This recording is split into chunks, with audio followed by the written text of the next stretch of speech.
Hello everyone and welcome to another puzzle piece.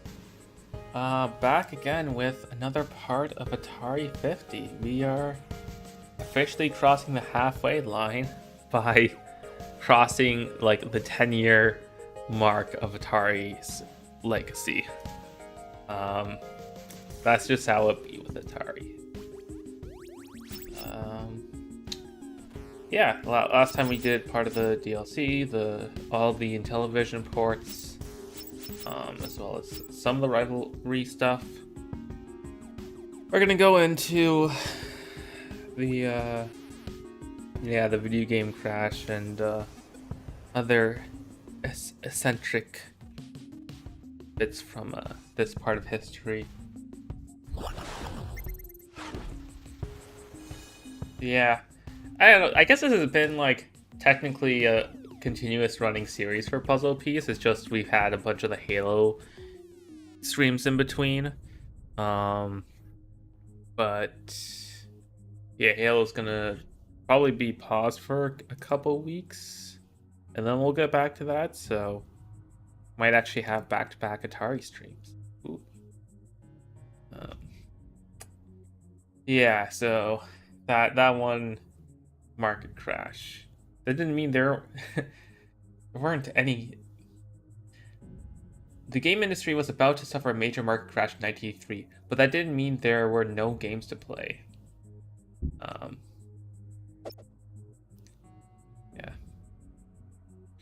Yeah. I don't know, it did kind of showcase during the last parts how developers were able to figure out how to do more with the same hardware here. So you do have, late Atari 2600 games looking way better than early Atari 2600. And by looking way better, I mean just like being more than just blobs, essentially. Also, yeah, that's one thing I didn't mention. Is like everything in the 70s was fucking wood. Like, oh my goodness, like everything, that whole aesthetic. There's a lot of people now going for the like retro 90s aesthetic, or not just like the neon vibes or whatnot, but like more like the analog touch stuff. But dude, 70s wooden aesthetic, that hits hard. I'm showing the game. Good. But yeah, the oh yeah, the video game console cycle. Game consoles, yeah. This is people didn't realize like what to do. And consumers also complained. Like early on for the Super Nintendo, you know, parents were mad that it didn't play all of their old Nintendo games. Whereas like Genesis was able to like market a little bit that holiday season, like, hey, we have the Master System compatibility add-on. That was like $70 and you could play all your old Master System games. Nowadays Nintendo is on the better end of backwards compatibility. I'll say probably like the best end, if besides like Microsoft has to be the king of backwards compatibility, but besides them, Nintendo is a solid second place. Okay, so they did obviously mention other consoles like the Intellivision. Oh man, the first console war had begun. Wow. Also, it's so weird using a 16-bit processor, but only like having a 10-bit lane for instruction sets is so strange. Very, very strange. Oh, the other, the magazine. That's where the Source Quest stuff, which I guess, yeah, is, you can see on the right, is gonna come up. Very, very cool.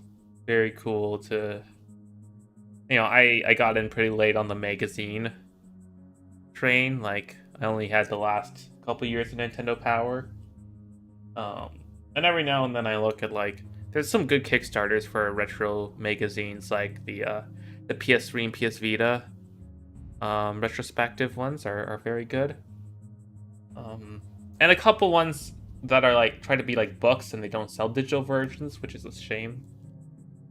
But Atari Age, or sorry, Atari Club, seemed like a good thing. So, Demons to Diamonds and Math Grand Prix. Dude, man, combining math and racing. Imagine like the next Forza Horizon game, in order to like, well, what would be a funny equivalent of just, in order to pass a racer on it, like you had to calculate, like a quick quick time event math quiz, and if you you failed, you like got bumped back a place.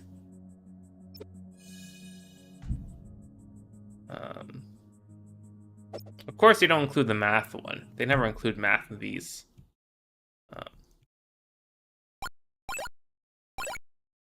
Okay, I'm licking all of these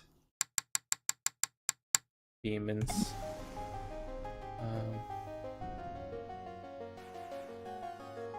Yeah, somehow they didn't make this a frog themed, despite it very much fitting like a frog's tongue in terms of how that works. But space is cool.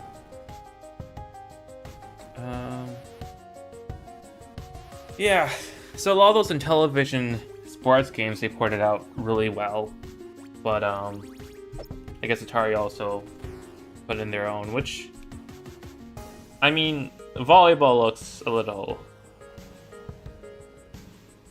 basic. Well, besides the background looks good enough. But football and baseball look good. Wonder if we get one of these. Okay, let's look at baseball.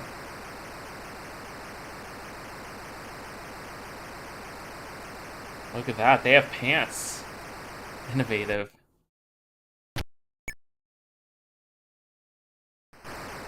Oh shit. I keep forgetting enter is the reset button every time.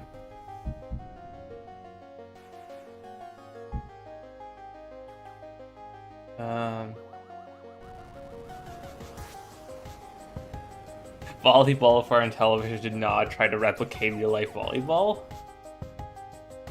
Or I guess a ColecoVision or some other. I guess there's maybe one for like a Magnavox Odyssey like that just was Pong again. But yeah, the ball looked. We saw how all those look. That's good artwork. Not gonna lie.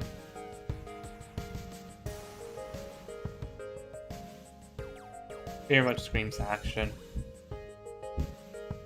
Okay, here we go. We got the Swords quest. Damn it, there's an ant in here. Ugh. I don't know why, but... Okay, that's good. The ants in my place only seem to love the kettle, and it's been like that for years. They just love the kettle. And so I try to dump out the water now, like not only leave that much in there, dump it out and fill it back up. But still sometimes ants come in. I did kind of go over the Sword Quest stuff in a previous part, but having it where like there's different puzzles for each game, and then the winner of each gets to go to like a finals essentially is a pretty cool idea. So let's listen about it. So Adventure was a really popular product, and we were there was some vibe around maybe a sequel to Adventure. And somewhere in there, I got the idea of doing a series of games that were contests with comic books with real prizes made by Franklin Mint. We were part of Warner Communications, and somewhere along there, we had started to be doing bits of comic books with the games. And because Warner Communications owned DC Comics. Warner Communications, I happen to know, I don't know that anyone else was paying attention, also owned Franklin Mint. Right? Franklin Mint being a collectible company. I don't know, they made plates and little figurines and stuff, I know, and medallions, and not my scene, but it's a creative world. It's hard to talk about this without going me. I don't know. Oh yeah, having all the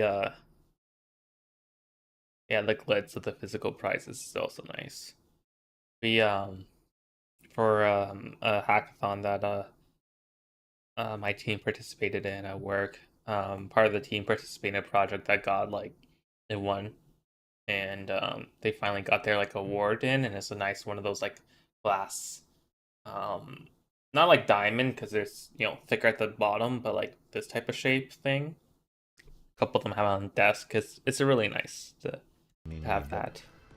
A lot of it was, I consider myself to basically have been the showrunner of Sword Quest. The concept was mine, the literary concept, the material. So the games are actually moderately literate and erudite, right? The whole story is put together as a lot like a Grail quest. Also, this is one of the Atari games that just are color overload. Shit, if you had epilepsy or some stuff, even looking at these transition scenes, where it's just you're on a thing, it's that color, and suddenly, oh, there's 4 colors zoom in, and then back to this. Joseph Campbell. And even the hero's journey. When it showed the floor transition with all the color flickering stuff, it's that's one part that it's cool the technology could do that. I don't miss people spamming it. Evolution, a life. It's a story of a life, of a energetic, a magical life, right, through these mystical systems. So I embedded it in a lot of historical culture of mysticism, and sold the idea, and it went over big. It was brave, it was ambitious, it was audacious. And it had a certain je ne sais quoi, but I don't know what it is. I'll back up a little bit. There was kind of a bizarre effort to do a combination of... It does seem like it has a lot of different types of puzzles, which is good. Twitch and adventure game to merge and to create an action adventure. I think Howard tried this in... the Raiders of the Lost Ark game. Right, where he tried to make an adventure game that was built into an action game and merge the two. So I consider Howard and I to be some of the pioneers of action. Will they show that game, or licensing? Probably not, right? Because so it is play this action game property. Maybe get that'd be really funny. Microsoft puts out the the new Indiana Jones game, and then Sony puts out the 2009 PS2 Indiana Jones games on their service, and Nintendo's like, we got Indiana Jones for the NES on our service. A clue, a prize that you'd add to your inventory, and if you had that in your inventory, then you could unlock, then you'd be on this map. You wouldn't necessarily see the map, but you'd be inside a maze, and a door would open in the maze, and there'd be another... This chamomile really isn't hitting that well. And so it was kind of like a first-person adventure. It also has ginger and vanilla action elements. But I did just brush my teeth, so that's probably why. And I got looking back at it when I say it that way and knowing what was in the Times, it was very audacious. And it was actually very creative. It was really, it was really cool.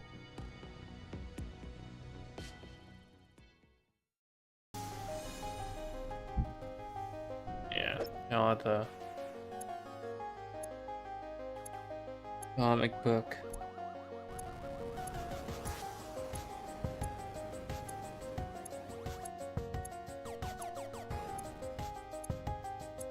I never really got into reading comics. Even in my 20s, the only manga I got through was Spice and Wolf, and partially due to recommendation, partially it's has a lot of interesting economic problems in it that kept me interested besides like the characters are, well, they're good, but like I don't know, I'm not for like the action punch type comic.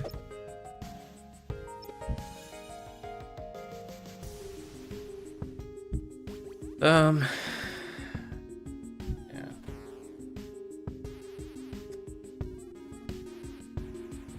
So this is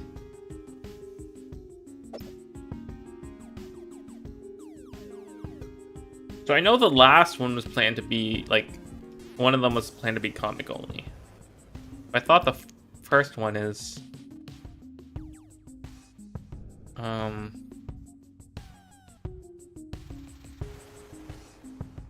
is meant to be like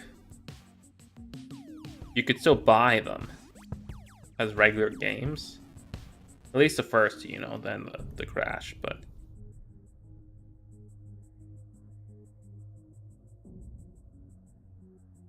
so you could pay ahead of time. Wow, if you could, damn, okay. Wait a second. So I'm just looking at the price for this.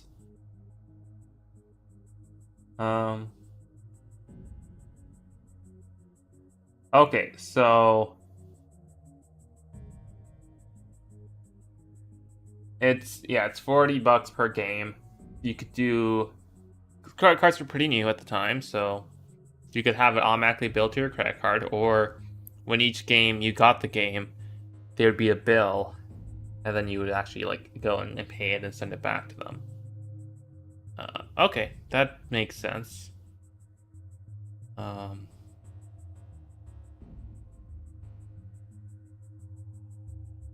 I mean that was reasonable for the time for these cartridges.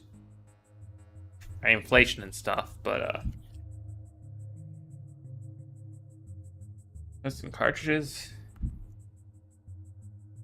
were expensive.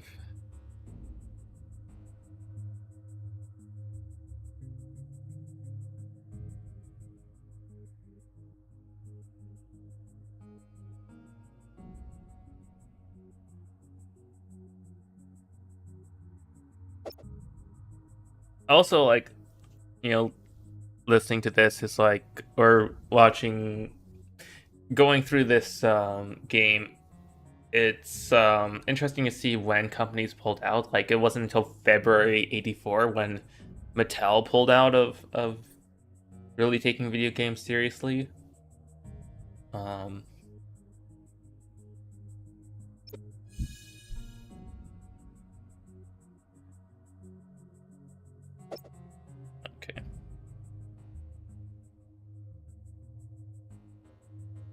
It would be nice though if like there's other aspects of this era and magazine culture that I don't think this game's gonna explore, but I'd really like it to. Like you know, especially as someone who watches way too much speedrunning content, you know, the grandfather of speedrunning is these magazine leaderboards that you see in like this type of thing, or like a Nintendo Power that have the score submitted time, the like high score submitted by people,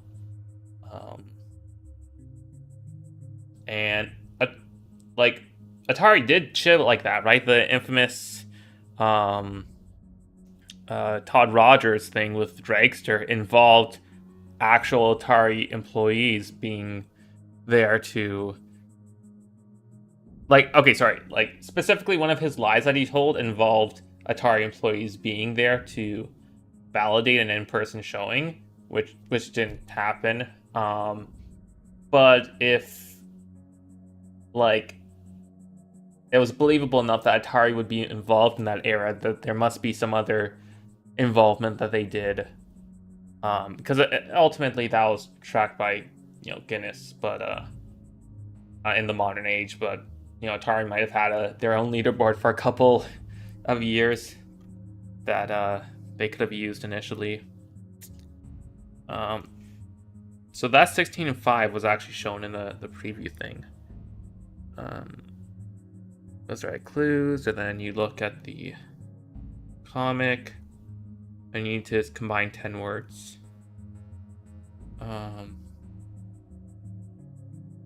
Oh, Waterloo, New York. Whenever I see like a Canadian city name or province name or something, and then it's followed by like a US thing, like Ontario, California is such a fucking tease, because whenever I see, oh yeah, there's a Smash tournament in Ontario, California. Oh, okay. Oh yeah, prime numbers.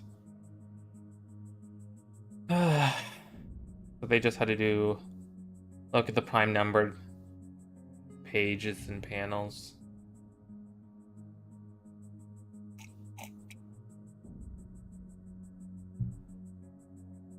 Interesting thing about prime numbers is that when you're trying to calculate if something's a prime number, you only need to go up to the square root of itself, because if there's no primes, if there's no divisors beforehand, and there's a divisor after that number, there can't be, because that's to multiply by something in that first half in order to make that number, and we already proved that that first half there's no divisors.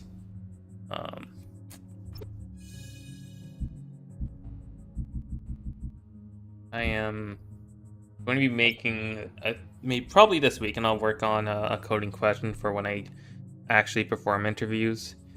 I'm pretty excited for the thing. Obviously, I won't talk about what the question. Well, I guess obviously, but like I'm not going to talk about the question specifically, because it'll be used actual work. But I had the idea last night while waiting for the fucking streetcar for 20 minutes after Euchre. Well, I'm just trying to ignore the fact that I need to hold my bladder for another 40 minutes, but official Atari handshake. Sorry, I just read this.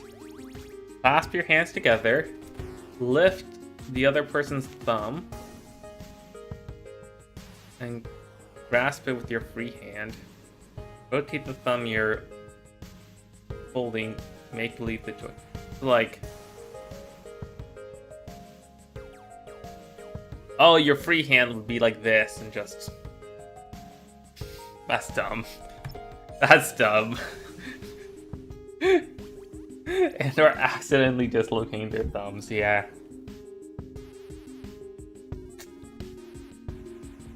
Trying to figure out the names of 6 different Atari video games from the pictures. I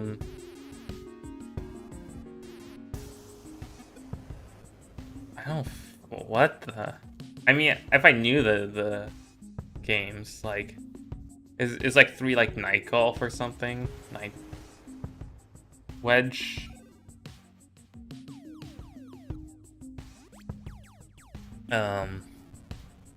House Run.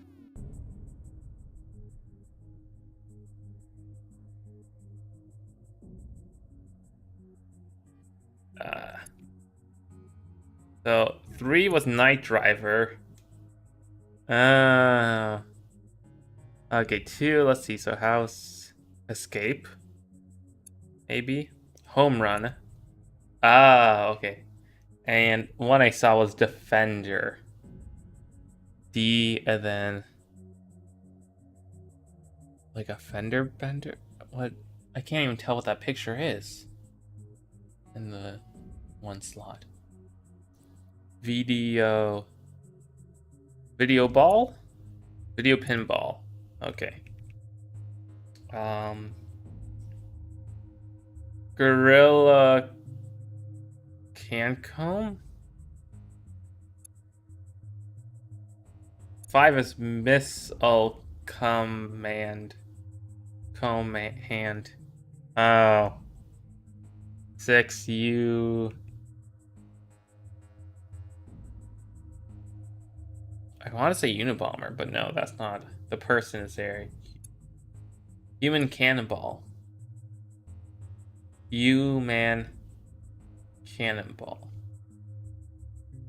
Okay.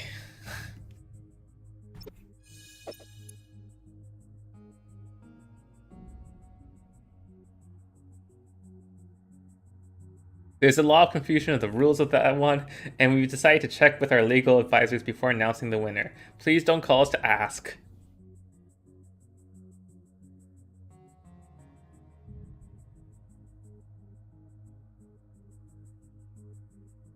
That's really funny. Okay, Atari 5200. Woo.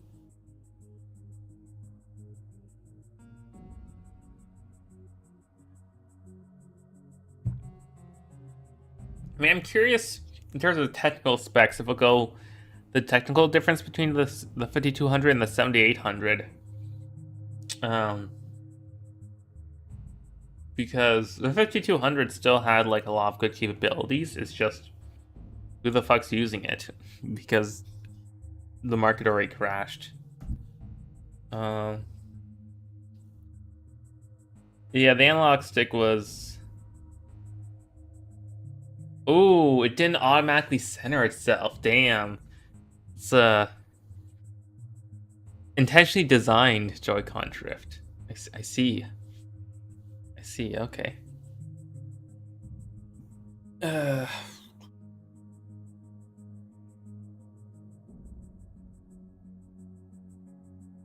oh gosh, I see the paddleball controller.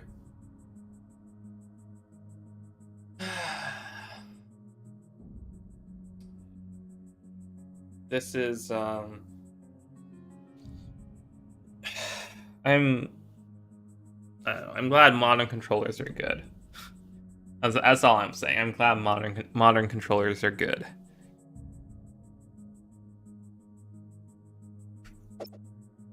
Like got got the numpad and the joystick, and then you also got the trackball.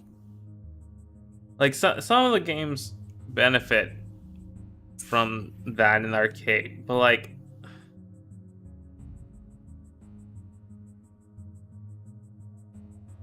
I don't know, man. How many of them couldn't you do with a paddle controller from the 2600 that you need that like couldn't have adapted?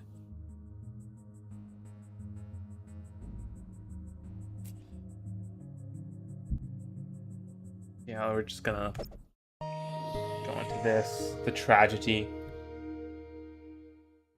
The 5200 was a tragedy. The 5200 was a good idea gone horribly wrong. The big problem that we had at Atari, the thing that killed the industry more than any other one thing, even more possibly than the E.T. video game, is that it was the first product life cycle. No one had ever been through a major success video game console life cycle.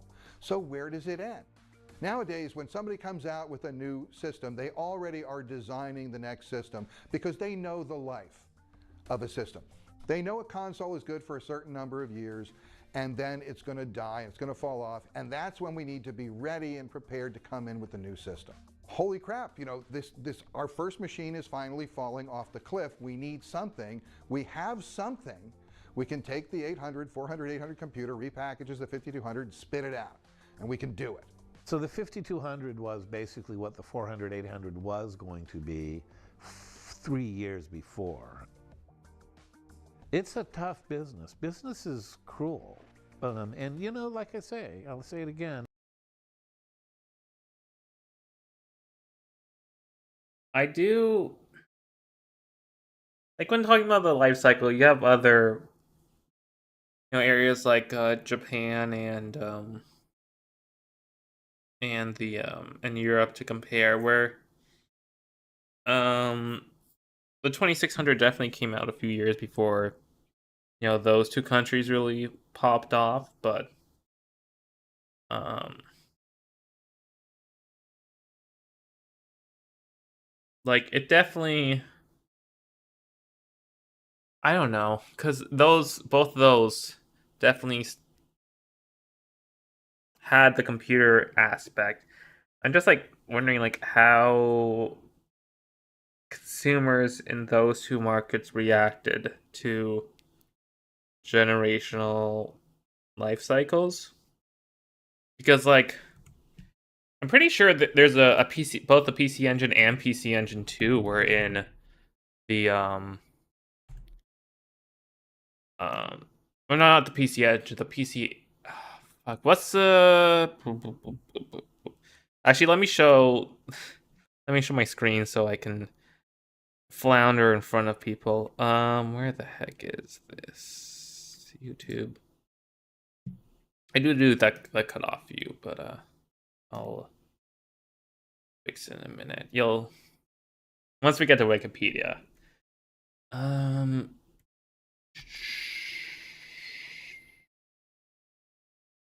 MGS. Wait, no. MSX. Yeah.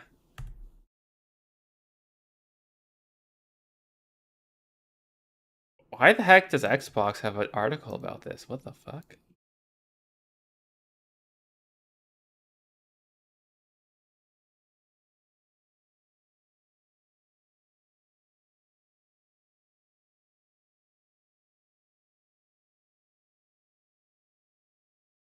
Okay. Because when I searched PC Engine, it's like, oh, do you mean like TurboGrafx 16? I thought the PC Engine 2. So yeah, that was the successor. The PC Engine 1 was released in 87, and the 2 was released in 89? I didn't realize there was a 2-year gap. What the fuck?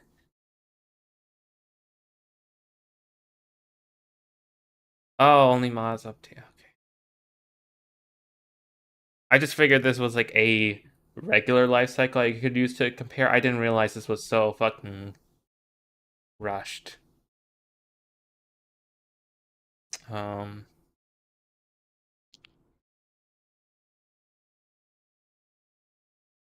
because like for the Europe ones, right? Like, it'll go into computers, but Commodore 64 wasn't the first computer that they did. First one that took off. And then we had the Amiga, which took years and years and years to actually take off. Still financially crippled them. Um, but um, like Atari just didn't have that time, essentially. Um, and other ones like the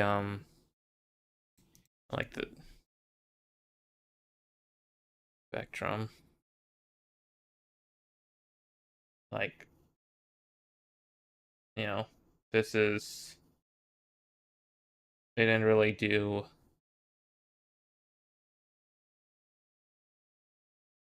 much. And again, this is own little world compared to like the dominance of the IBM PC, which everything is backwards compatible and everything just like it's supposed to be incremental. 8086. What is this picture? Okay, cool. Okay, let's look at Japan. 19 these video game consoles. Um,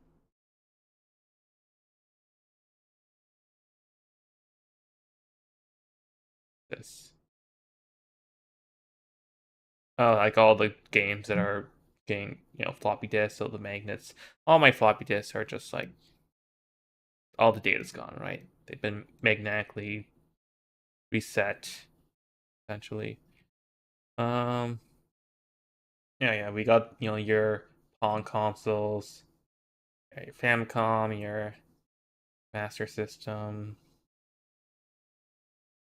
Japan, price shock. Um,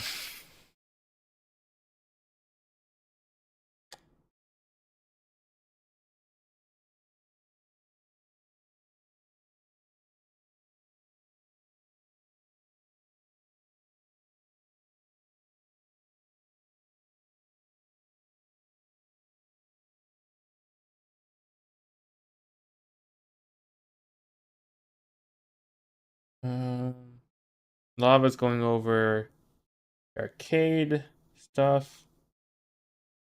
Yeah, PC Engine. I guess the answer is not really.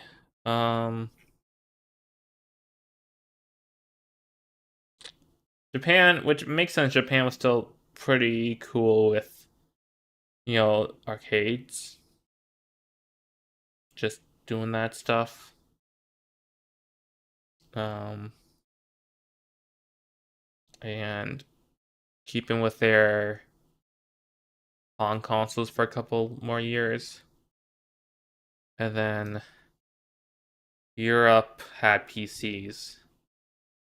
And PCs had a much more gradual cycle compared to consoles. Especially when they're sold high, then eventually come down, or their iterations on previous versions. Yeah, I guess that's not really a satisfying answer. There wasn't really a comparison. It just didn't accelerate as fast in those regions. That's the answer. It was the first time anything was being done. No one knew. And what happened was the Atari 5200, it grew very large because marketing wanted perceived value, so bigger was better in some respects. And then marketing got... Fuck, bigger is better. Smaller is better. You want? Dude, I was... One second, we're showing this again. Fucking Kickstarter, stove. I was looking at Kickstarters last night, and I'm like, look at this fucking thing, right? We have this like foldable grill. I'm going camping once this year. I don't need this, but like, you have the mini one and the big one, and the mini one you can get for like 2 kilograms, right? And then for the more expensive one, the cheaper one is 4 kilograms because it's steel versus titanium. You can see that oh sorry, down here.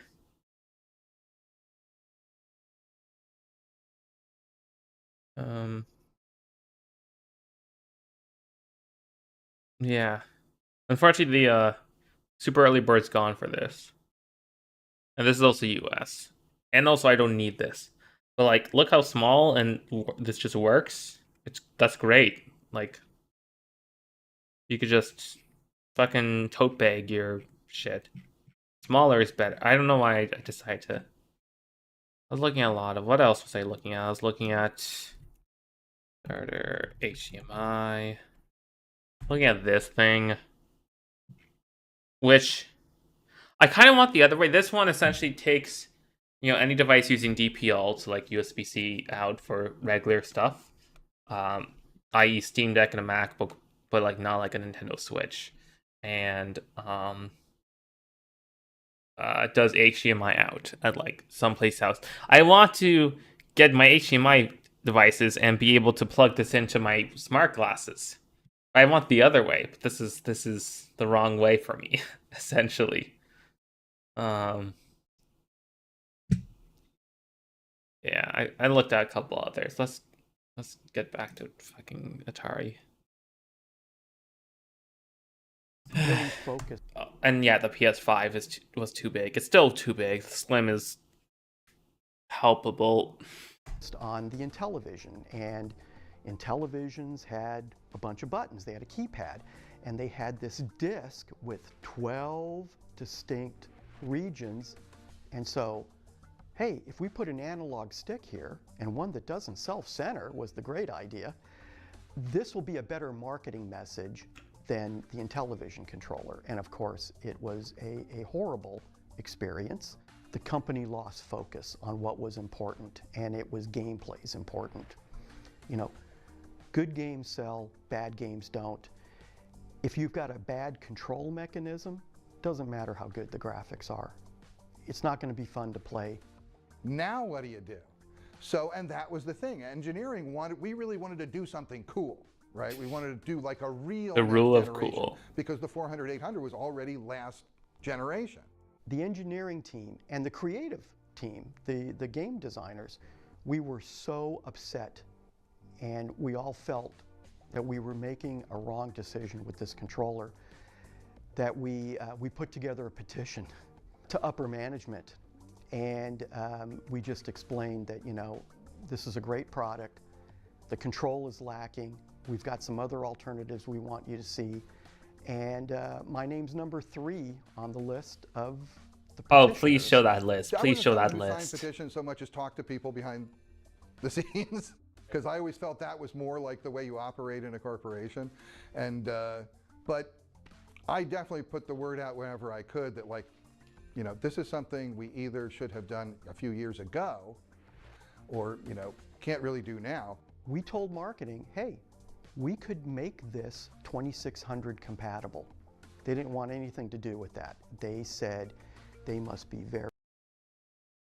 Just, again, focusing, I'm reading the Amazon laid off all the Quebec warehouses because they, part of them unionized last year. Like, man, I have to go in. I knew about this last night, but I didn't actually read the article. And when I saw the petition list, I'm like, right, I should read about that again. Like, not again, first time. Dude, how do you just abandon Quebec? I mean, Quebec's already, already has the stipulations when, like, you have those U.S. contests and other stuff, but,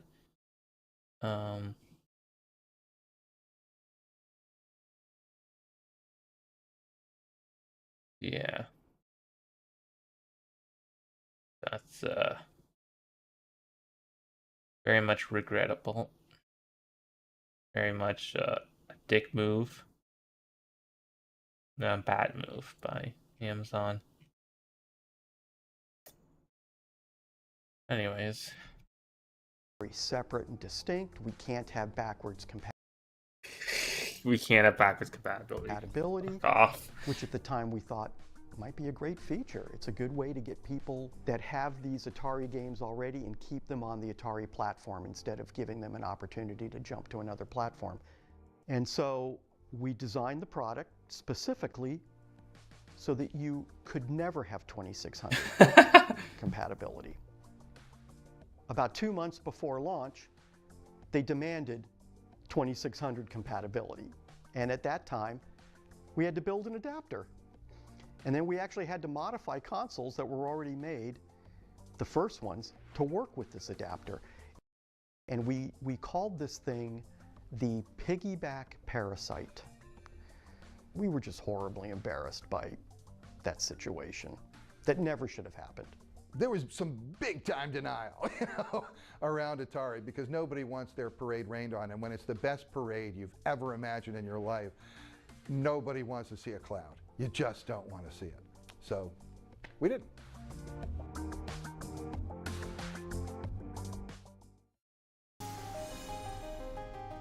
Yeah. Damn, that is some fucking mismanagement.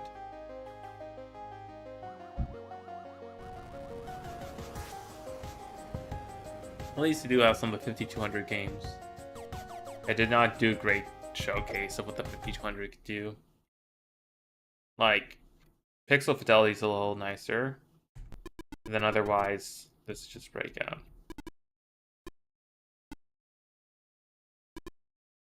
All the blocks have little lines in between for, like, dithering and shit. Ooh. It's a command.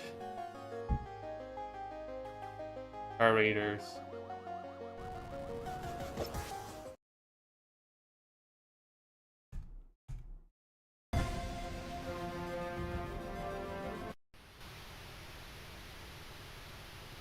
Okay, this is cooking.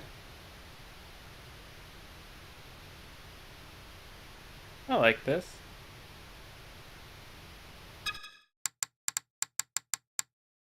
Game mode enhanced and overclock. What? Sorry. Enhanced and overclocked. I need to figure out what the fuck those mean.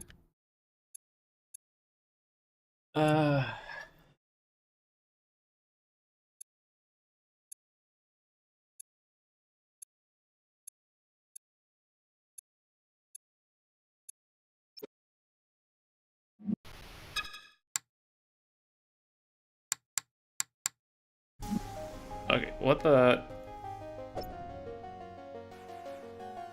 Does it say here? Enhanced and overclocked?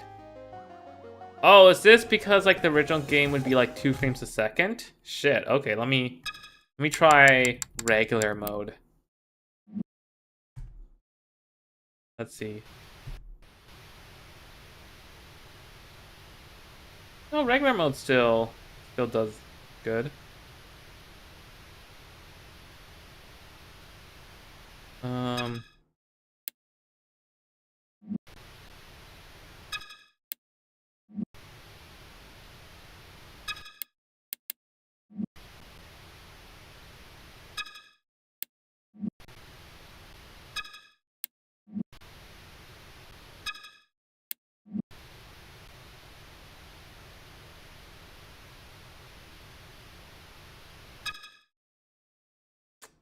Huh.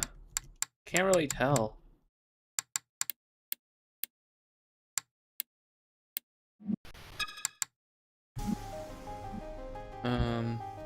Sure.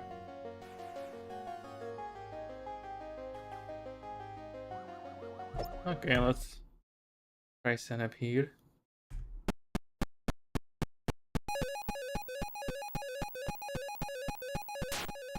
Oh, Centipede, right, you have to shoot the Centipede.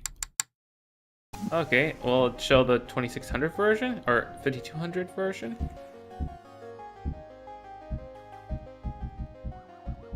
No, it just condensed 5200 all into one? Wait, I'm sorry, you're not gonna show... Sorry, you fucking... You're not gonna have any more 5200 games in here?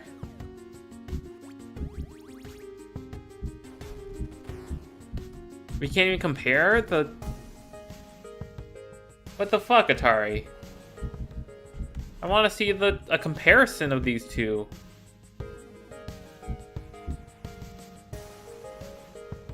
Yeah, sure, we'll play 2 seconds of this.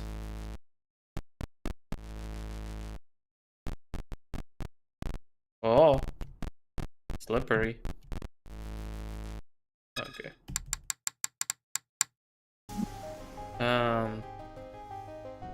Yeah. Chalice could be yours. I ate at like 4:30 and I'm already like, I guess it's been 2.5 hours. Not feeling hungry, but like I could go for, I know specifically what drink smoothie I could go for. How much more of this do I have? A lot. Okay, we're gonna... Wait, did I have any sweets today? I had a muffin, which is like kind of, but for like a breakfast. And then I had green beans and mashed potatoes and stuff. No, okay, I can get this. I'm gonna get myself a nice, basically peanut butter banana smoothie that I could make at home if I have bananas and whatnot. But I'm gonna walk freaking like 5 minutes and get one. So I'll be back in, let's say 7 minutes. Okay, oh yeah, let me put up the BRB screen. I think that'll help. Maybe give it like 10 minutes. And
Okay, I'm back. That only took 13 minutes. Okay, not too shabby. Um, get distracted for a second.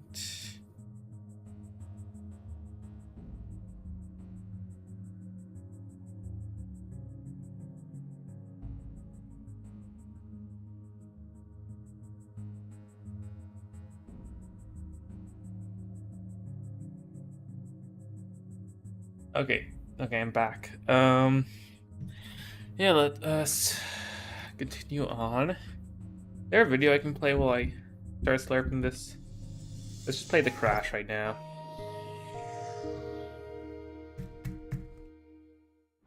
When you have a tragedy, and I do believe that the fall of the video game industry in the early 80s was a tragedy. It was a tragedy to many, many people. It changed a lot of lives. I think it's pretty obvious when it comes to the video game crash that Atari didn't have control over the quality. I mean, it needed some sort of way to keep just anybody from writing cartridges for it. And so many people saw this video game gold rush and they just, started dumping crap. I remember going into KB toy stores and just seeing, really bad box art and just really just terrible looking games. And like back then, it's the box art and like the game. It's nowadays we can just watch videos of games beforehand. Back then, you just get an ad and then you're told to choose. And that's when I started losing interest, and the market became flooded just with garbage. And it ultimately led to, of course, things like E.T. being, actually buried in the desert like garbage. And what happened was that E.T. became the face of the crash of the video game industry, and I, of course, was the butt behind the face. That's kind of the way it went. Greed and hubris, that's what undid Atari. If they just had worked more from a place of like focusing on making great games and delivering great games to the customer instead of like how can we maximize revenue, I feel like they'd still be a huge powerhouse today. Frankly, Warner did not understand technology. He didn't understand the consumer marketplace, the video game, and so Ray Kassar, I think was afraid of releasing new product because it might not be as successful as VCS. So that's a sure way to fail.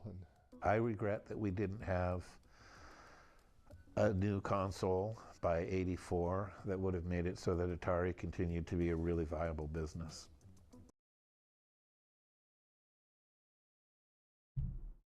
I mean, you could have just, I don't know.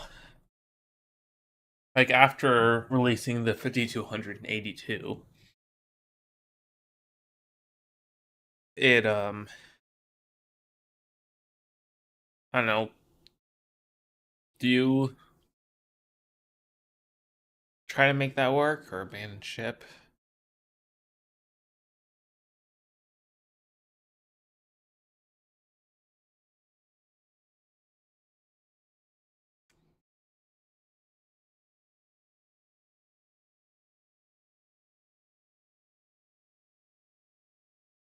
We never, ever got down to ever having any process by which we could come up with a better system.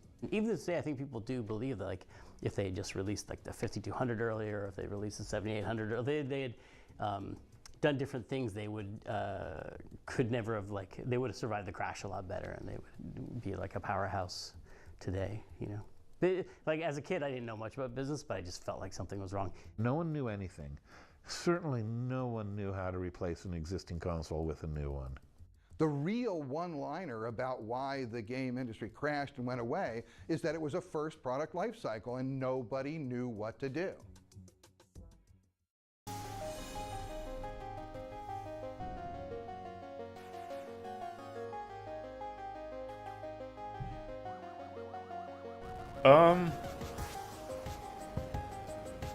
Like I don't know, I just looked earlier at the Japan and Europe examples of them being very much more gradual for the console evolution versus like, you know, Atari 2600 had like by 1982 had sold 30 or so million. And like, I don't know, are they even gonna show Pac-Man for the... Oh, of course they aren't. Of course they're not gonna show Pac-Man. Why would they? But that's the thing. So a lot of different, you know, I showed the everyone trying to get in like the Quaker Oaks game, right, with like the dog and shit. A lot of people just trying to get in and put out whatever, but you know, part of Atari's management also didn't understand, like, I forget, I think it was Pac-Man for Atari had a 6-week development cycle. 6 weeks.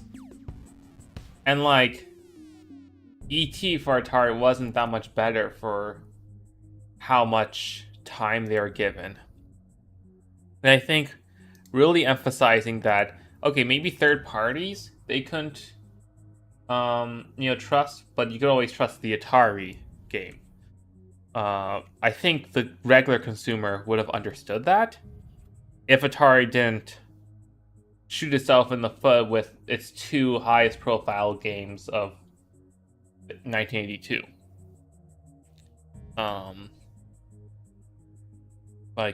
We go back here. I wanna just double check something. Show this. So if we go to Google Pac-Man Atari 600. We go through here. Yeah, March 6th. And he was given 6. Okay, so he was given 6 months. Okay, that one was 6 months. No, Atari ET was 6 weeks. Atari weeks, 5 weeks. Yeah, that one was set up for failure. Like 5 fucking weeks. What the fuck? And yeah, you know, we saw Warshaw and Fry in these interviews. They release good games.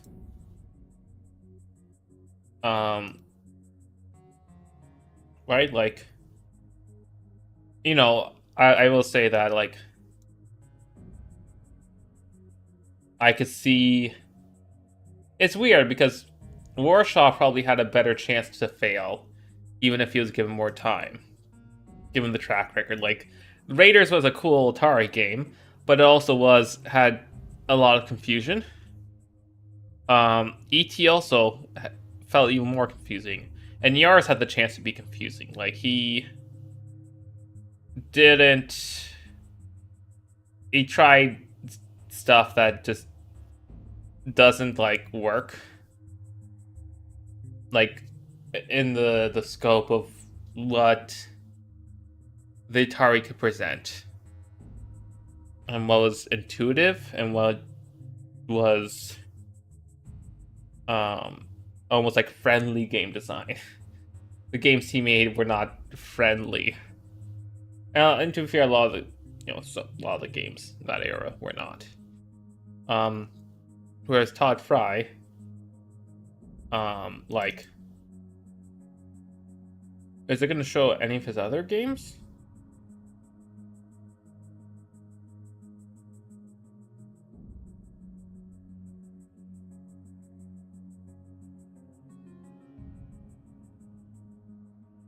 Huh. Good for him for still doing stuff. Can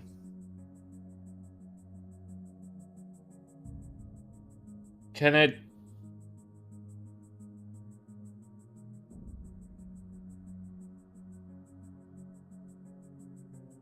Yeah, like Sword Quest and... Oh man, we're gonna get to the summer and winter games. I hope they do, because those games just got ported to literally fucking everything.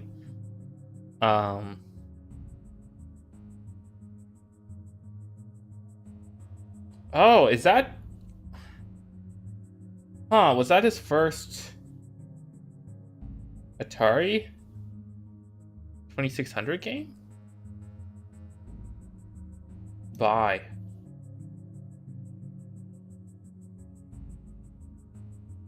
No, okay, so... Oh, for the computers. Oh, okay.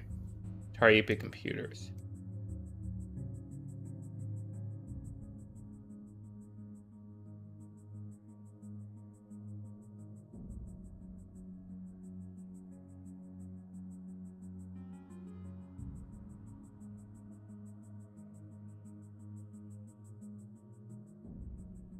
Oh no, where's the page from before?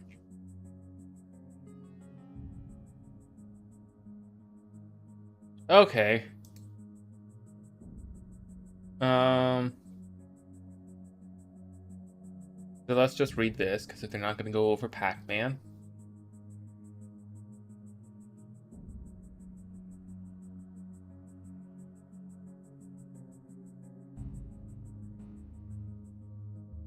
Why not, Brian?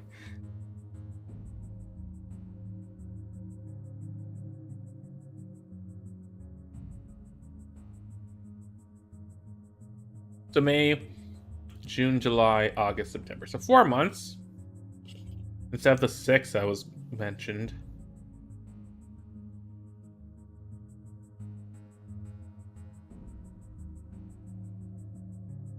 Where did I...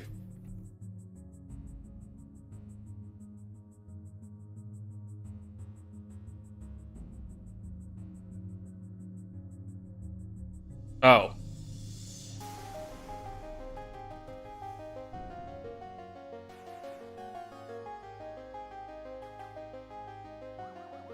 $80-hour weeks or 6 months.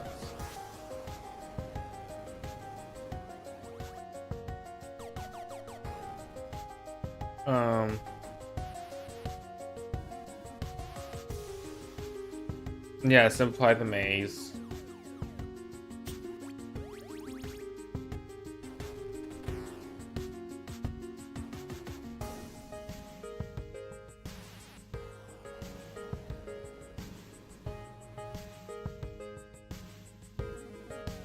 Okay, so literally the maze was... They just changed the map in order to get the flashing. Did.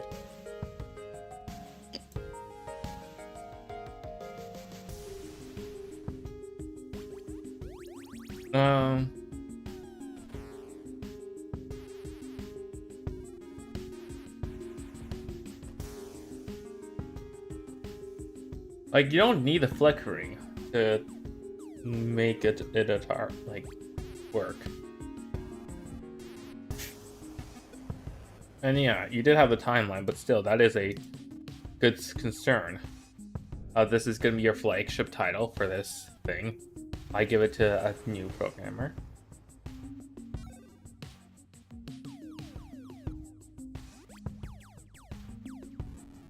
Oh, the second player.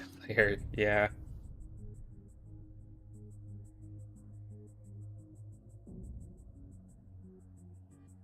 Yeah.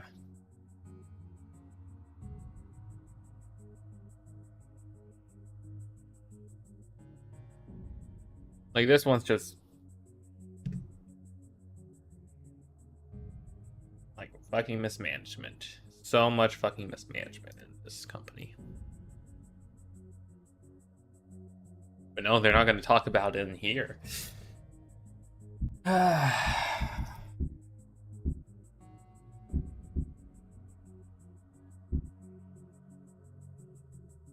Quad run.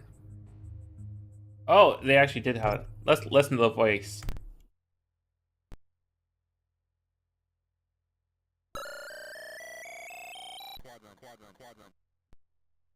Okay, you know, not the worst.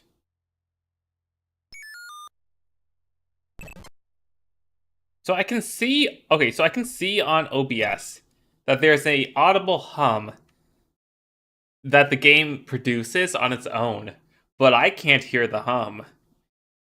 And I am curious.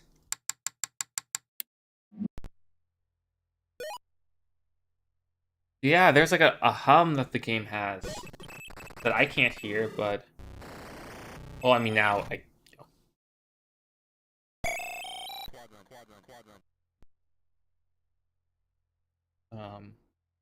That's really interesting. What hum is it produce? Huh.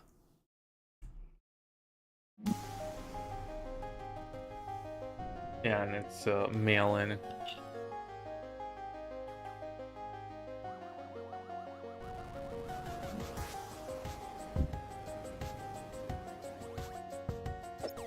Just look at the back of the box for a screenshot. Okay. Do they have pants? That is the question.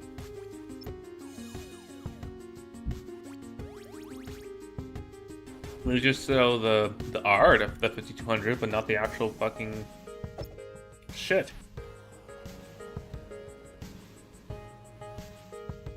I don't know why this pissed me off so much. I guess it's just that like the console wars bit. It kind of makes sense why they don't put Intellivision games in their Atari collection, right? That makes sense. No, this is Atari games. But when they aren't putting Atari games in their Atari collection, what the fuck?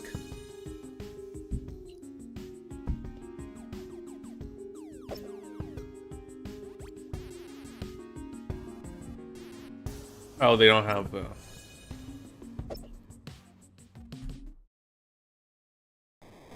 Okay. You want to?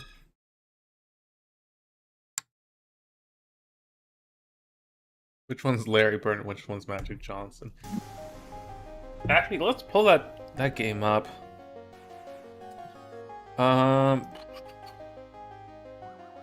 Okay, so I think it's for Atari 2600.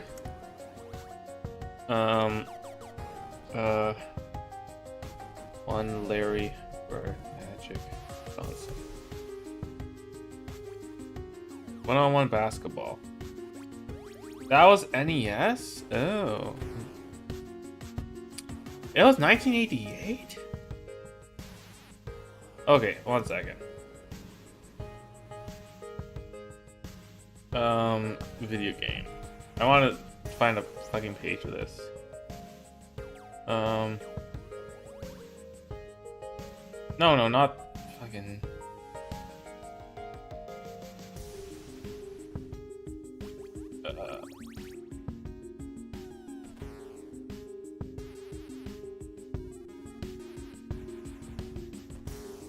Oh! Do this.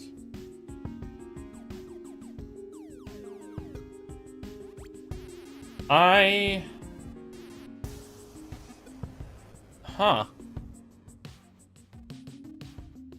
I would have assumed it was, given the era, it was,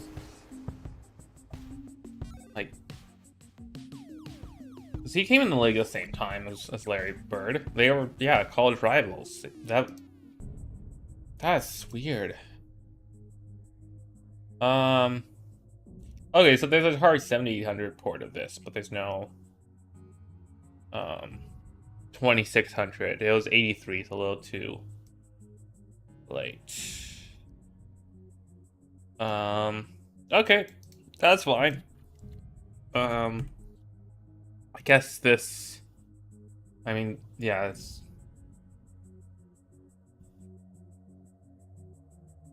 you can see it's a video game that does basketball. That's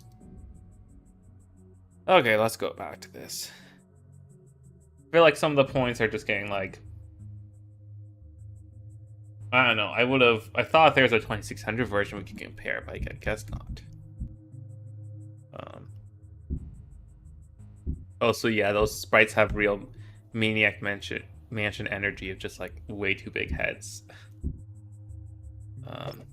Yeah, we got the New Mexico documentary crew excavate the game. Does that mean the AVG? Like, do they mean the AVGN crew for his movie?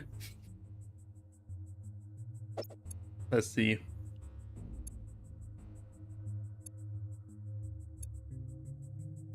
Oh, sorry, no. Like, he went. Sorry, he didn't hire the people to activate. Did he hire the people to activate? No, he activated. He just went into on the site. Didn't have that money.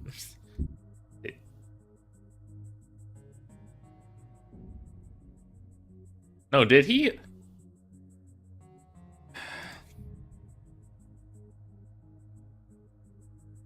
Excavation. Let's just. No, it's for the Atari Game Over.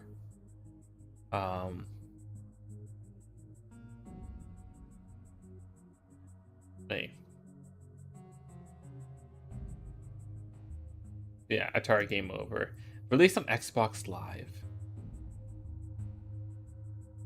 Oh.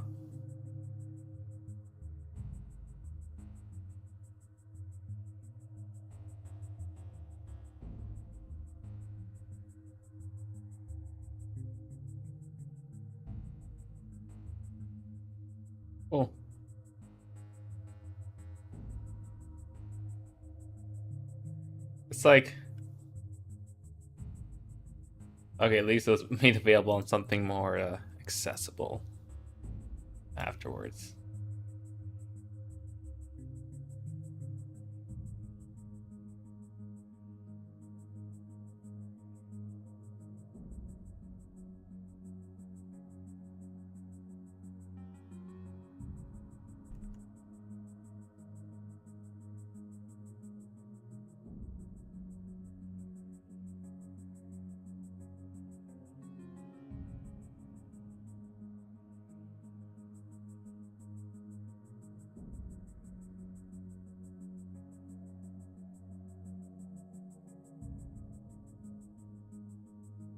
Okay.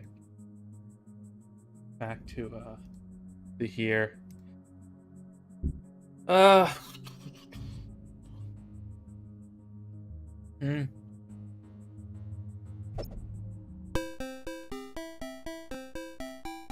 Now, this is our first third-party Atari game. We didn't even get fucking Pitfall. They couldn't have asked Activision for Pitfall? Like, fuckers.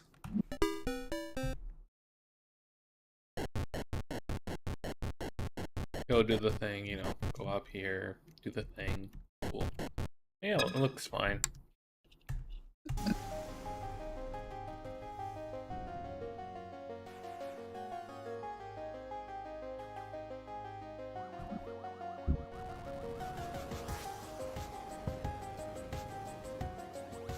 Okay.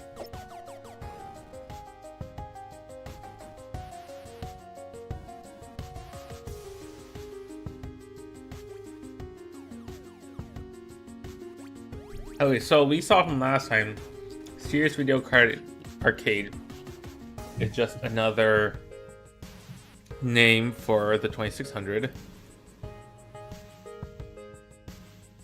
And the 2800. So Atari 2800 versus 2600. And it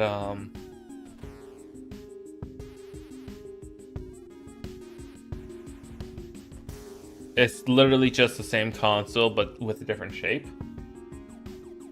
Okay, let's see.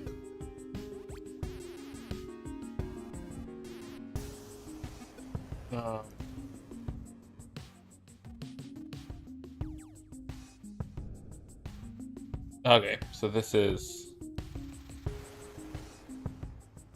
you can see on the edge here. That's 2800. It drops the wood essentially. Also, it released after the Famicom in Japan.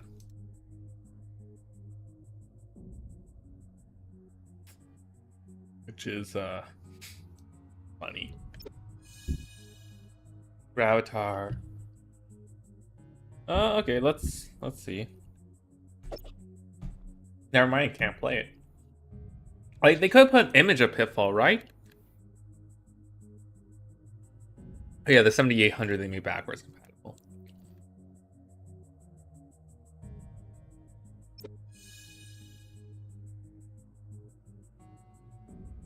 We put this as 83, but the back shows they released. I guess they made 83 candidate, then they released in 88.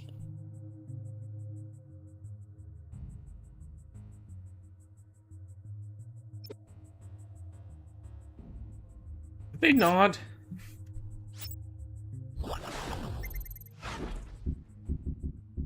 Like, they mentioned Activision. Did not even put a picture of Pitfall anywhere.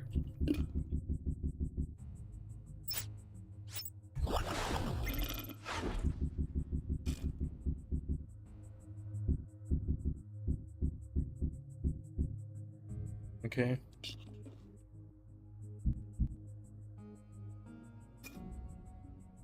Yeah, mail order.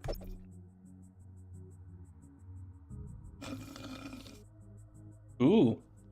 That club member price is $2 less than it was a year before. Look at those savings from waiting. That's like a Nintendo discount. Ooh. Oh yeah, that reminds me. So Professor Layton is published by Level 5 in Japan, but everywhere else is published by Nintendo. So Layton games can actually get discounted in fucking Japan. Europe, for some reason, the DS quadrilogy is really cheap. But over here, it's like the Switch Layton game when it comes out. It's not gonna get discounted at all because it's published by Nintendo.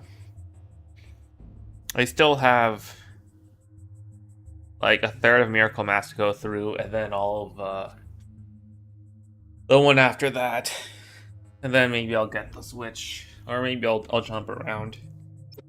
I haven't touched Lane in weeks, but 27 images. At least they include the whole comic. That's pretty cool. And yeah, this is the what could have been.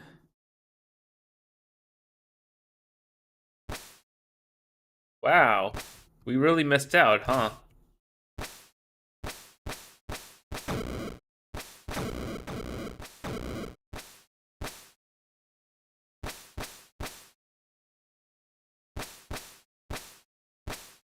Okay, now there's a gap.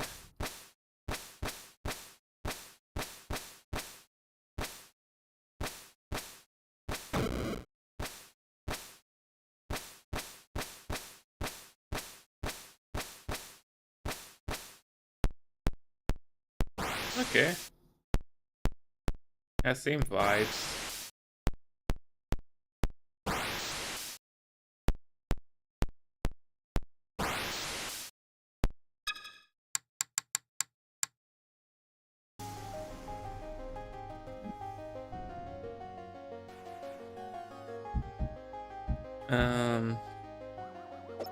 I assume Waterworld was, yeah, you got like an intro sequence or something.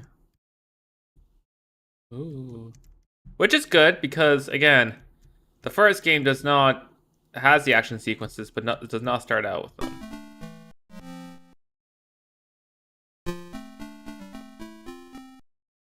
Okay, I did a thing, I guess.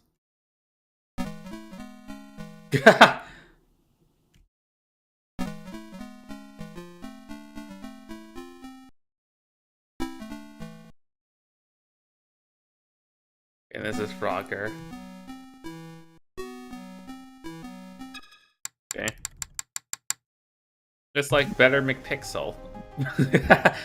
Sorry, Better Big Pixel 3. I don't know. Should I even go back to McPixel 1? Because McPixel 3 just dragged. And I know, like, part of the reason it dragged, is fucking Steve. But also, they added, like, way too many options I don't remember original McPixel taking it way too long to figure out a level, essentially. I also know, like, around that time played DLC Quest, which is just such like a nothing flash game type deal.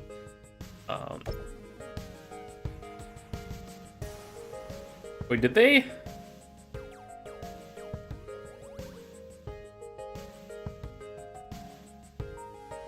Oh, look at that.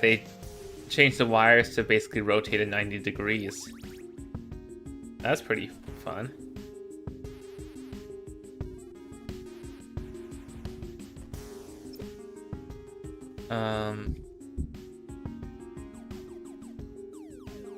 Okay, millipede.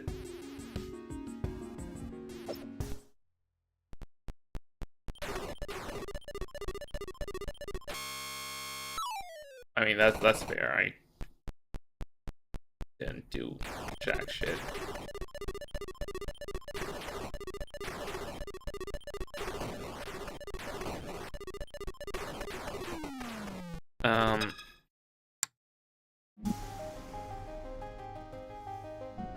Okay, so still making games in 84.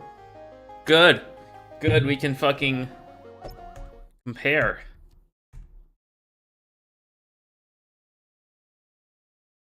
Okay, an actual start screen.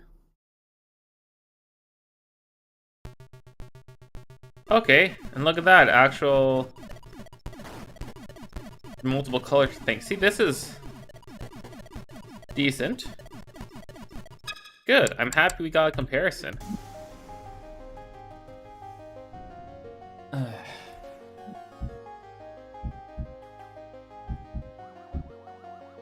Oh yeah, Crystal Castles.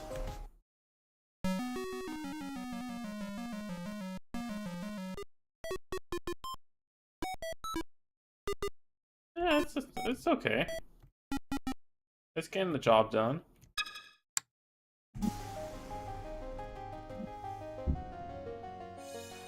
Okay, yeah. Sold to Commodore.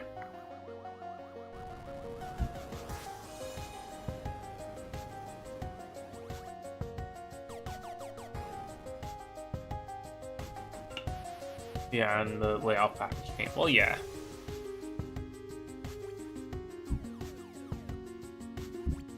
Without ET, man. It happens. Okay, we got another 5200 version. Sequel to the minor game that seemed fine.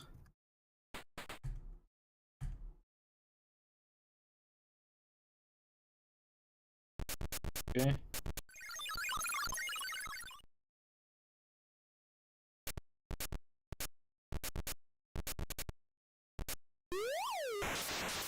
Oh, fuck. It seems good enough. There's like the practice of Atari games of characters being like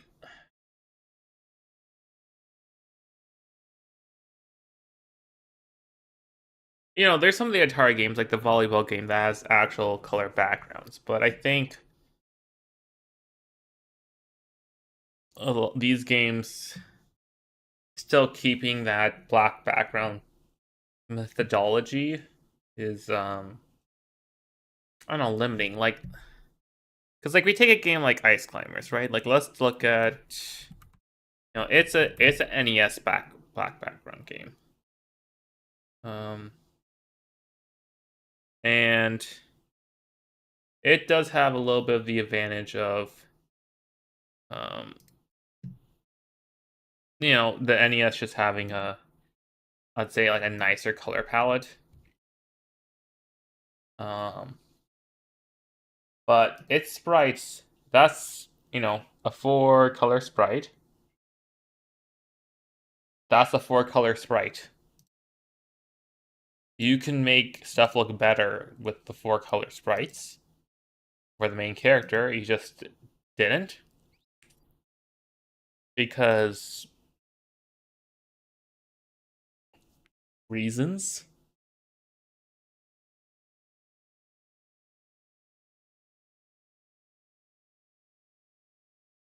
And so when you don't have people taking advantage of the 5200 hardware the same way that you could with the people taking advantage of 2600, it's just gonna look bad.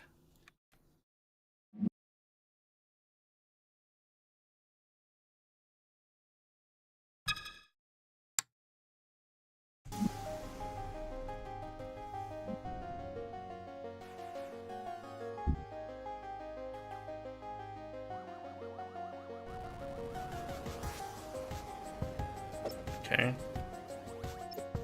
Yeah, if they put it out in 84, I don't fucking know at this point.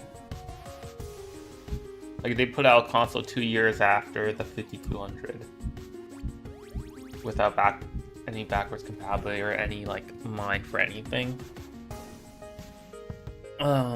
Would suck.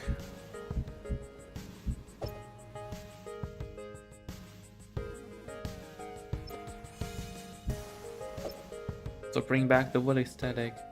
Just have a little D-pad with an optional joystick, which is a good idea.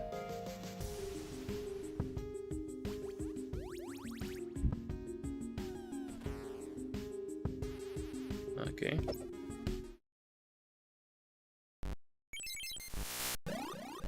Okay, this is.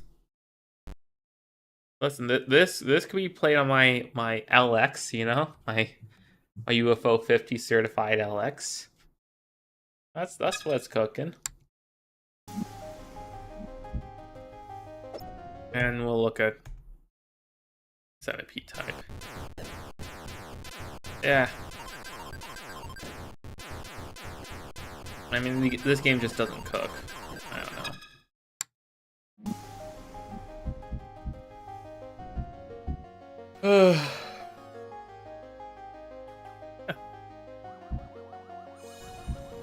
Even the 2600 Live with the 7000 compatibility is a good strategy. Took a bandsaw and they start cutting the plastic away. Wait, they didn't redesign the circuits or anything, they just... Huh.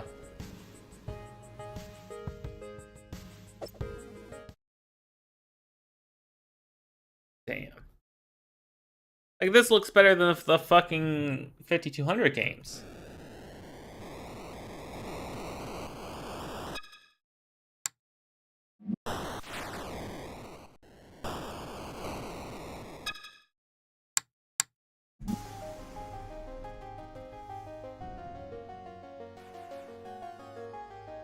Yeah. Like, this looks fucking way better than this shit. Way fucking better. Like, okay. I'm just trying to think of a comparison. Let me look up the Star Wars Atari game. And, or any of the Star Wars Atari games.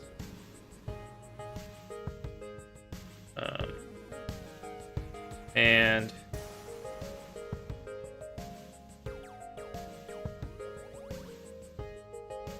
like, if we go YouTube, you're gonna see this, right? We have Empire Strikes Back, which like has like nice colors, but like has the, you know, the blob-like nature of the 2600. This is almost doesn't count. Jedi Arena. You have a TIE Fighter game, which again looks, it does what it needs to do. And this one is like, looks pretty nice. It's got the isometric, the third dimension thing, and it has like your Death Star, you know, could maybe spice it up a little more, but your Death Star is looking good enough. And this part's a little, I think the color choices just make it look shit. But you know, it was rocking. And like this is rocking. This has great, you know, we'll turn off the TV filter. Even with this, it's really doing good stuff. It has, the UI isn't half the screen, which is good.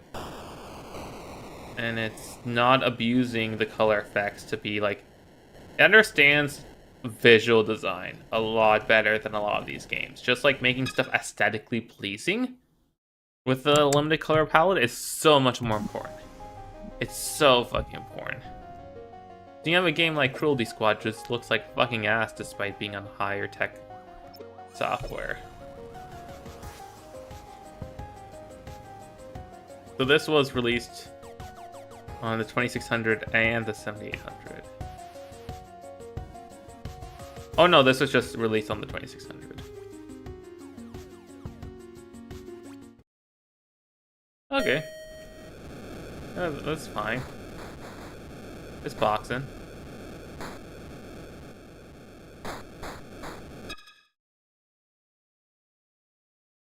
And our stance.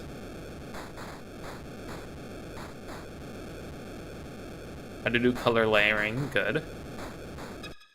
Okay, that's good. That's good. We'll put the TV filter back on.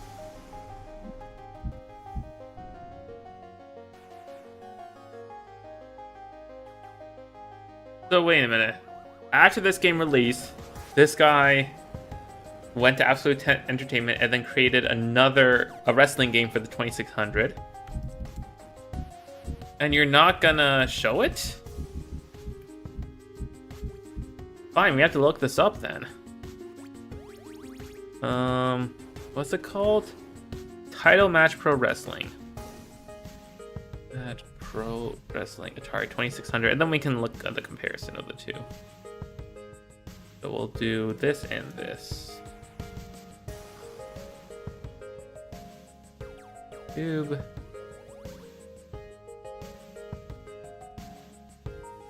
Okay, that's pretty simple. Honestly, it's just the boxing elements of it. This is a 7800 version.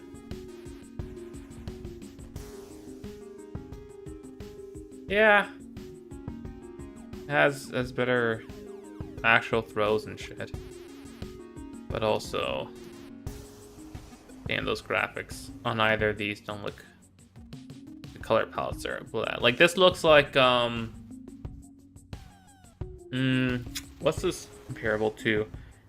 Like, I guess some of the Sierra games of this era, like King's Quest 2. Let's just look at King's Quest 2. Some of the sprites. Wait. No, King's Quest 1 maybe? Let's just look at. Okay. What is this anti-aliasing that this person's using? So, okay, I mean, these games have better color palettes, but like it just reminds me of the fidelity, I guess. Maybe that's not a good comparison. What else is this reminding me of? Like, no, this is reminding me of ZX Spectrum games, where you only have like the 8 colors, so you really need to use like racing games. Like you really need to use your shit, right? Like it's almost reminding me of this, where it really relies on that like black dithering way too much. Oh, the reverse Toyota.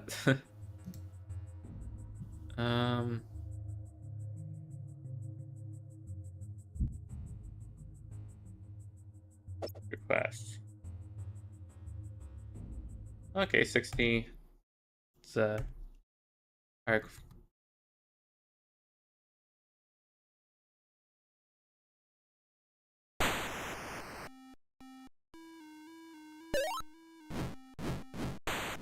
Okay, this is looking fine enough.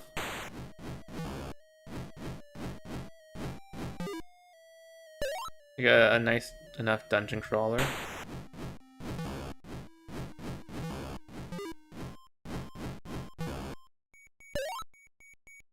Can I ignore the enemies? I guess I can, but okay, that's seems good.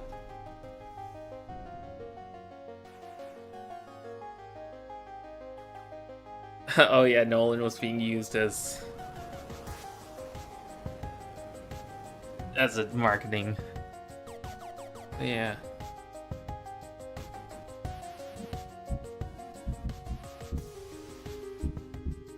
And we'll look at the video next, but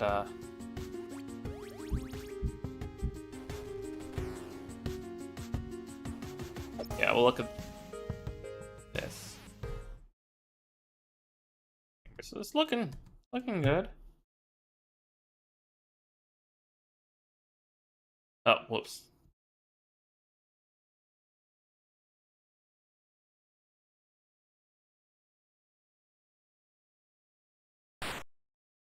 Okay.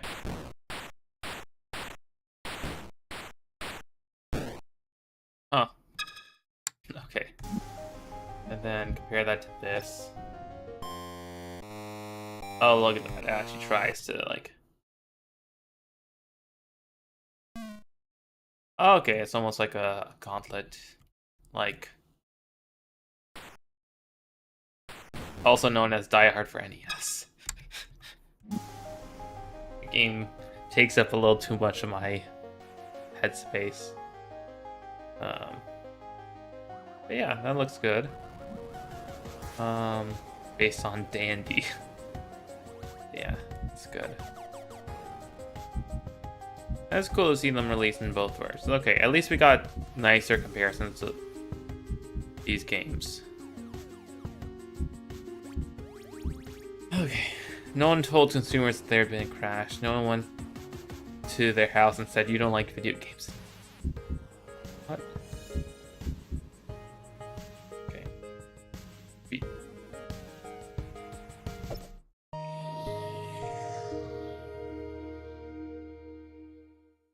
There's this funny time period in the history of, if I wrote a book on the history of the video game industry, there's this funny time period where we had left Activision and we went from this fabulous AAA office complex, beautiful. We had more space than we needed by a factor of 5, and we went to the most horrible office in Midland Park, New Jersey, in the basement of an optician's office.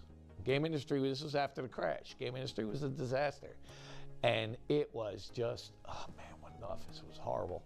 But we survived in it. I mean, you gotta do what you gotta do. So anyway, we're in this horrible office and we're doing C64 stuff at that point. And I get a call from a buddy of mine. Actually, he was our part-time sales guy. And he always visited Toys R Us, and he knew them really well. He called me and said, "You know, you're gonna laugh, but You should see. It's like we still have Toys R Us, Canada, but I don't see any particularly like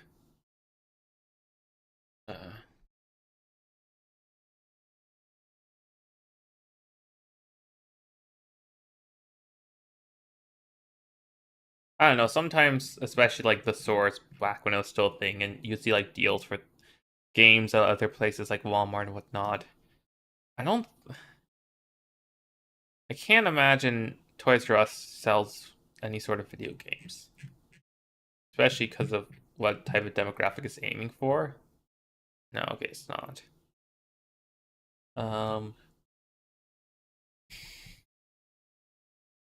Man, that anti-aliasing on the King's Quest 2 playthrough is still offensive. they want to know if anybody's doing 2600 games. Because at that point, there were none. Nobody was doing them.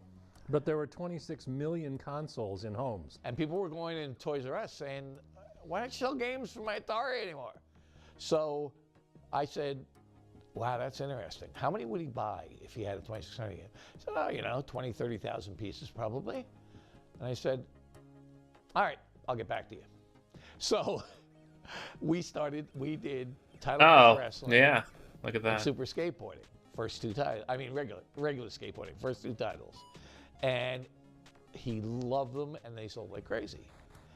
And at that point in time, we were the only people in the world making games on the Atari 2600. My phone rings, and it's the Tramiels. So he did some 2600 games. You know, do a couple for us, because word got around. There's actually a need. And then Activision calls and says, do some 2600 games for us. I said, why don't you guys just do them? He goes, well, you know, if I could be completely honest with you, We don't have anything. We don't have the specs. We don't have manuals. We don't have the equipment. He said, we couldn't make a 20-600 game if we wanted to. So could you make something for us? I tell people, they're like, who the hell wanted 2600 games? You know what? No one told consumers that there had been a crash. No one went to their house and said, you don't like video games anymore. Because that's what Toys R Us and Walmart said. People don't like video games anymore. But the people at home were sitting going, God damn, I'm tired of combat. Isn't there something else I can play on this machine? So it was good. We had a great run there. We had a lot of money off those games. Okay. That's a pretty funny thing. Also, another A name, you know, gotta get before Atari in the phone book. I don't know. I guess maybe there's just less. It really dodged some history in this timeline, and like, you know, when you're showing your hits, right? Atari's hits. That's the timeline, but there's definitely some pieces in here that really like. That was a good story there, but some pieces I wish it would have really showed better. I know less about the Atari ST, but we'll see how that goes next time, I guess. Yeah, so next time will be the dawn of the PCs. So, thanks to everyone who came. Hope you had a good time with this, and maybe this weekend I'll do a thing. I'll see. It might just be, you know, doing my interview question stuff this weekend. We'll see how long that goes. But yeah. See you later. Bye.